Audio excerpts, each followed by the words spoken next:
배뇨약의 모든 것. 안녕하세요, 여러분.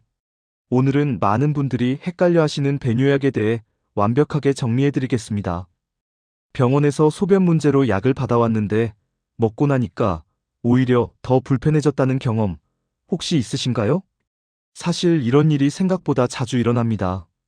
그런데 이게 약이 나쁘거나 의사 선생님이 잘못 처방한 게 아니라 배뇨약의 종류와 작용 원리를 제대로 이해하지 못해서 생기는 경우가 많습니다. 오늘 영상 끝까지 보시면 내가 먹는 약이 어떤 약인지, 왜 이 약을 먹어야 하는지, 그리고 주의해야 할 점은 무엇인지 완벽하게 이해하실 수 있을 겁니다. 그럼 바로 시작하겠습니다.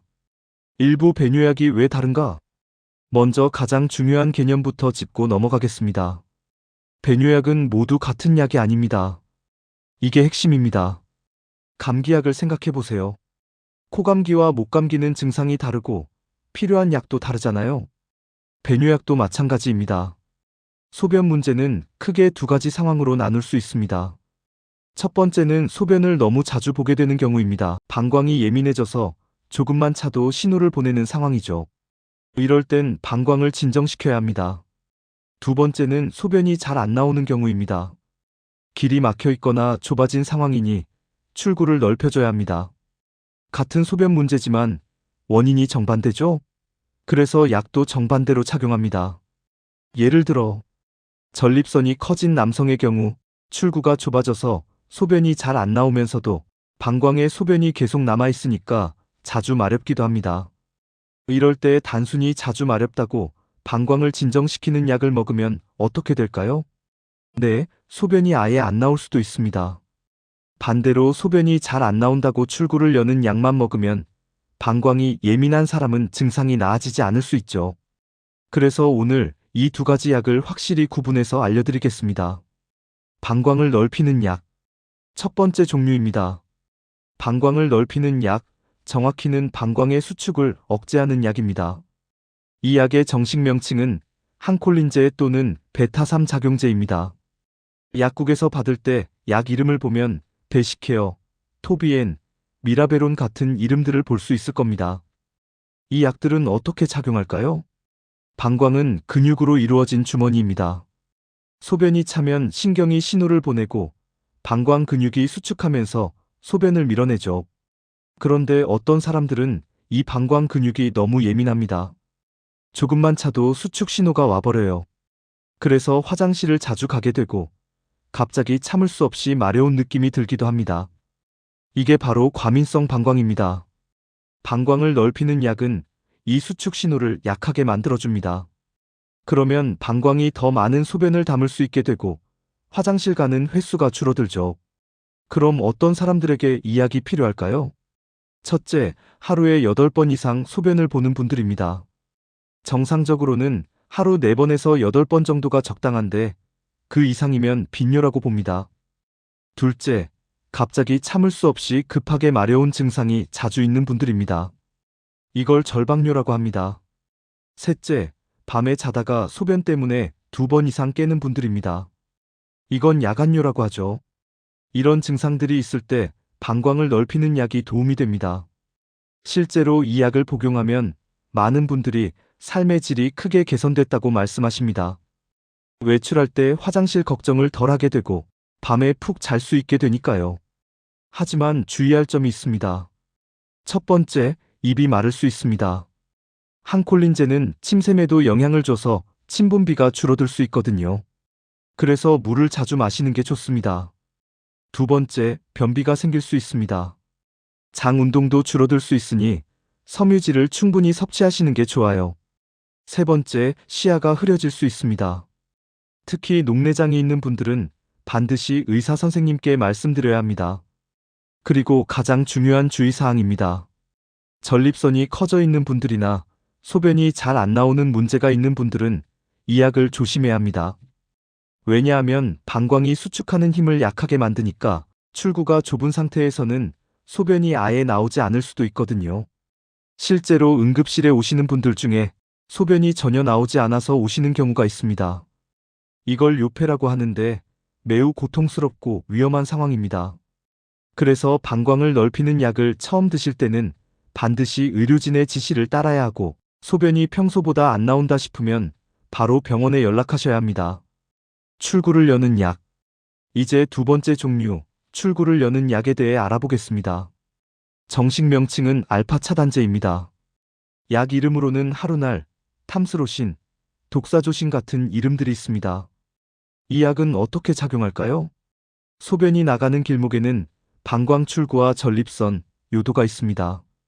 이 부위들에는 평활근이라는 근육이 있어서 평소에는 약간 수축된 상태로 소변이 새지 않게 잡아주고 있습니다. 그런데 전립선이 커지거나 방광 출구 근육이 너무 긴장하면 이 길이 좁아져서 소변이 잘 안 나오게 됩니다. 알파 차단제는 이 근육들을 이완시켜서 통로를 넓혀줍니다. 그러면 소변이 더 수월하게 나가게 되죠. 어떤 분들에게 필요할까요? 첫째, 소변 줄기가 약하거나 가늘어진 분들입니다. 예전에는 시원하게 나왔는데 이제는 힘없이 뚝뚝 떨어지는 느낌이라면 출구가 좁아진 것일 수 있습니다. 둘째, 소변을 볼 때 힘을 많이 줘야 나오는 분들입니다. 배에 힘을 주고 한참을 기다려야 나온다면 이 약이 도움될 수 있습니다. 셋째, 소변을 다 본 것 같은데도 계속 남아있는 느낌이 드는 분들입니다. 이걸 잔뇨감이라고 하는데 방광이 완전히 비워지지 않아서 생기는 증상입니다. 넷째, 중년 이후 남성분들 중 전립선이 커진 경우입니다. 전립선 비대증은 나이가 들면서 자연스럽게 생기는 경우가 많은데 이때 이 약이 가장 기본적인 치료제가 됩니다. 효과는 보통 며칠에서 일주일 정도면 느낄 수 있습니다. 소변 줄기가 좋아지고 시원하게 나온다는 느낌을 받을 수 있죠. 하지만 이 약도 부작용이 있습니다. 가장 흔한 부작용은 어지럼증입니다. 왜냐하면 알파 차단제는 혈관에도 작용하거든요. 혈관을 이완시키면 혈압이 약간 떨어질 수 있고 특히 갑자기 일어날 때 어지러울 수 있습니다. 그래서 이 약을 처음 드실 때는 주의가 필요합니다. 특히 노인분들은 낙상 위험이 있으니 일어날 때 천천히 일어나시고 어지러움이 심하면 의사 선생님께 말씀드려야 합니다. 두 번째 부작용은 역행성 사정입니다. 남성분들의 경우 사정할 때 정액이 밖으로 나오지 않고 방광 쪽으로 역류할 수 있습니다. 건강에 해롭지는 않지만 임신을 계획 중이시라면 의사 선생님과 상의하셔야 합니다. 세 번째는 코막힘입니다. 코점막의 혈관도 이완되면서 부을 수 있거든요. 그리고 중요한 점은 이 약은 증상을 완화시킬 뿐 전립선 크기 자체를 줄이지는 않는다는 것입니다. 전립선 크기를 줄이려면 다른 약이 필요합니다. 실제 사례와 주의사항. 자, 이제 실제 상황에서 어떻게 적용되는지 사례를 통해 알아보겠습니다. 첫 번째 사례입니다. 60대 남성 환자분이 소변을 자주 본다고 병원에 오셨습니다. 밤에도 3번씩 깬다고 하셨죠. 여기서 의사 선생님은 바로 약을 처방하지 않습니다. 먼저 검사를 합니다. 초음파로 전립선 크기를 확인하고 소변 흐름을 측정하고 방광에 소변이 얼마나 남는지 확인합니다. 결과가 나왔습니다. 전립선이 많이 커져 있고 방광에 소변이 많이 남아 있었습니다. 이 경우 출구가 좁아진 게 주요 문제입니다. 그래서 출구를 여는 약을 처방받으셨습니다. 만약 이분께 방광을 넓히는 약을 드렸다면 어땠을까요? 자주 마렵다는 증상만 보고 처방했다면요? 소변이 더 안 나와서 응급실에 가셨을 수도 있습니다. 두 번째 사례입니다. 50대 여성 환자분이 갑자기 참을 수 없이 마렵고 화장실도 자주 간다고 오셨습니다. 검사 결과 전립선은 없으니 관계없고 방광이 매우 예민하게 반응하는 것으로 나왔습니다. 과민성 방광이죠. 이 경우 방광을 넓히는 약이 적합합니다. 실제로 약을 드시고 나서 증상이 많이 좋아지셨습니다. 만약 이분께 출구를 여는 약을 드렸다면 어땠을까요? 별 효과가 없었을 겁니다. 출구는 문제가 없으니까요. 세 번째 사례입니다. 70대 남성 환자분인데 두 가지 증상이 다 있으셨습니다. 자주 마렵기도 하고 소변도 잘 안 나왔습니다. 검사해보니 전립선도 크고 방광도 예민했습니다. 이런 경우 의사 선생님은 먼저 출구를 여는 약부터 시작합니다. 출구가 좁은 게 더 시급한 문제니까요. 몇 주 후 소변이 잘 나오는 것을 확인한 다음 방광을 넓히는 약을 조심스럽게 추가했습니다. 두 약을 함께 쓸 수도 있지만 반드시 의료진의 관리하에 신중하게 진행해야 합니다.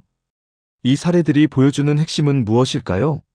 바로 증상만으로는 판단할 수 없다는 것입니다. 자주 마렵다는 증상 하나만 봐도 원인이 방광 문제일 수도 있고 전립선 문제일 수도 있고 심지어 당뇨나 다른 질환일 수도 있습니다. 그래서 반드시 정확한 진단이 먼저입니다. 올바른 약 복용법. 이제 배뇨약을 올바르게 복용하는 방법에 대해 알려드리겠습니다. 첫째, 처방받은 대로 정확히 복용하세요. 배뇨약은 효과가 나타나기까지 시간이 걸립니다. 며칠 먹어보고 효과가 없다고 바로 그만두면 안 됩니다. 보통 일주일에서 한 달 정도는 복용해봐야 제대로 된 효과를 알 수 있습니다. 둘째, 증상을 기록하세요. 하루에 몇 번 화장실에 갔는지, 밤에 몇 번 깼는지, 소변 줄기는 어땠는지 간단히 메모하세요. 다음 진료 때 이 기록이 큰 도움이 됩니다. 셋째, 부작용이 있으면 바로 알리세요. 입이 너무 마르거나 어지러움이 심하거나 소변이 더 안 나온다면 참지 말고 병원에 연락하세요. 약 용량을 조절하거나 다른 약으로 바꿀 수 있습니다. 넷째, 임의로 약을 바꾸거나 섞어 먹지 마세요. 인터넷에서 본 정보나 지인의 추천으로 다른 약을 함께 먹는 건 위험합니다. 배뇨약은 다른 약물과 상호작용할 수 있으니 다른 약을 추가로 먹을 때는 반드시 의사나 약사와 상의하세요. 다섯째, 생활 습관도 함께 개선하세요. 약만으로는 부족합니다. 카페인과 술을 줄이고 적절한 수분 섭취를 하고 방광 훈련을 하는 것도 중요합니다. 방광 훈련이란 소변이 마려울 때 조금씩 참는 시간을 늘려가는 것입니다. 처음에는 5분, 그 다음은 10분 이렇게 점진적으로 늘리면 방광 용량이 늘어나고 조절 능력이 좋아집니다. 또한 골반적인 운동도 도움이 됩니다. 케겔 운동이라고 들어보셨죠? 소변을 참는 것처럼 근육을 조였다 풀었다 반복하는 운동인데 방광 조절에 정말 효과적입니다. 자, 오늘 배뇨약에 대해 정리해드렸습니다. 핵심만 다시 말씀드리면 배뇨약은 두 종류가 있습니다. 방광을 넓히는 약과 출구를 여는 약. 방광을 넓히는 약은 자주 마렵고 급한 분들에게 좋지만 출구가 좁은 분들은 조심해야 합니다. 출구를 여는 약은 소변이 잘 안 나오는 분들에게 좋지만 어지럼증에 주의해야 합니다. 가장 중요한 것은 정확한 진단입니다. 증상만으로 약을 선택하면 안 됩니다. 그리고 약을 먹을 때는 처방대로 정확히 복용하고 증상을 기록하고 부작용이 있으면 바로 알려야 합니다. 배뇨 문제는 삶의 질에 큰 영향을 미칩니다. 화장실 걱정 때문에 외출을 꺼리거나 밤잠을 설치면 건강에도 좋지 않죠. 하지만 올바른 진단과 적절한 치료로 충분히 개선할 수 있습니다. 혹시 지금 배뇨약을 복용 중이신 분들은 오늘 영상을 참고해서 내가 먹는 약이 어떤 종류인지, 왜 이 약을 먹는지 한번 확인해 보세요. 그리고 궁금한 점이 있으면 다음 진료 때 꼭 여쭤보시기 바랍니다. 건강한 배뇨 생활 충분히 가능합니다. 오늘 영상이 도움이 되셨다면 좋아요와 구독 부탁드립니다. 다음에 더 유익한 내용으로 찾아뵙겠습니다. 감사합니다.